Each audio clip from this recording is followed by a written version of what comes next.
A lot of people ask that because 3 had such a beautiful ending and sort of feels like an ending. And we asked the same exact question, Yeah, to be honest. So we're thinking about another one, we're like, why? How? Why? What? But it was Andrew, I think, first. Yeah. If I remember that right. That sort of told us, no, that's not the ending. Yeah, the way we thought about it, and after we started thinking about the film, it really did become this, which is that the end of 3 is the end of Woody's story with Andy, but we discovered it wasn't the end of his story, of his personal story. So once that was kind of there, that helped me be able to move kind of past the third one, go like, oh, that third one is great, but there is more story to tell. It was a great honor. It was very scary at the same time.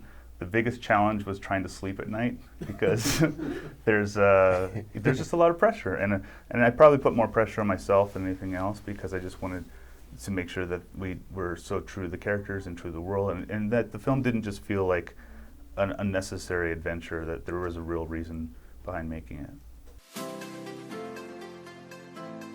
It kind of depends on the character. Sometimes we would just kind of come up with a bunch of different types of toys that we'd never seen before that we thought would be fun, and then we would kind of go, oh, that motorcycle guy, that's cool. What if we use that character here?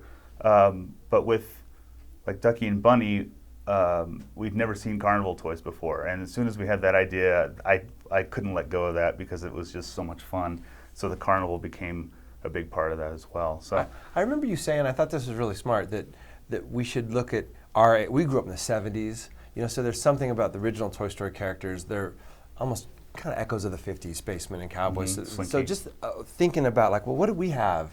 And kind of the cheap carnival toys, or the Duke is a really good figure of that. Is that we all had, for whatever reason, Evel Knievel or stuntmen toys. Right, or Giggle is Star Wars toys. Star Wars toys. So we started thinking about a different era and trying to shift it a little bit. That was a cool exercise.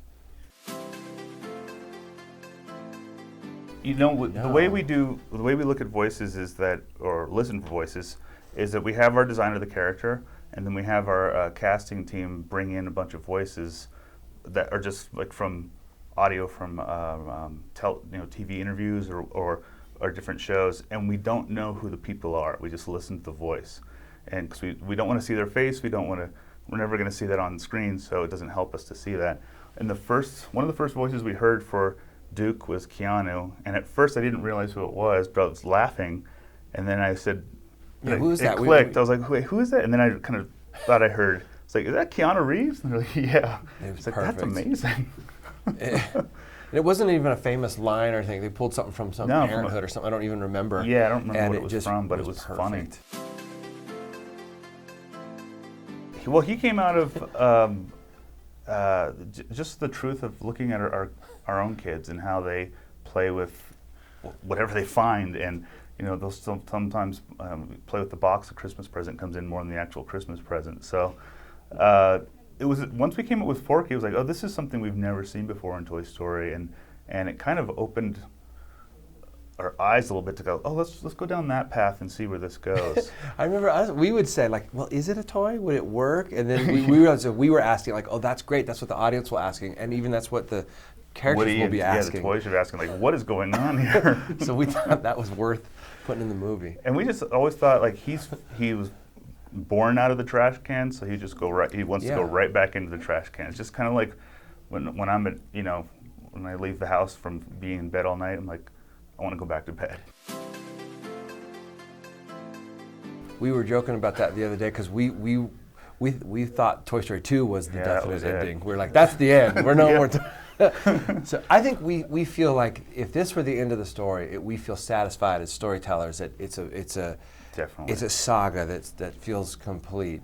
We sort of have this unwritten never say never rule at Pixar. If years from now there's such an implied future to all these characters and what they do that we just don't know. But there are no plans. There's no one's talking about it. There's no.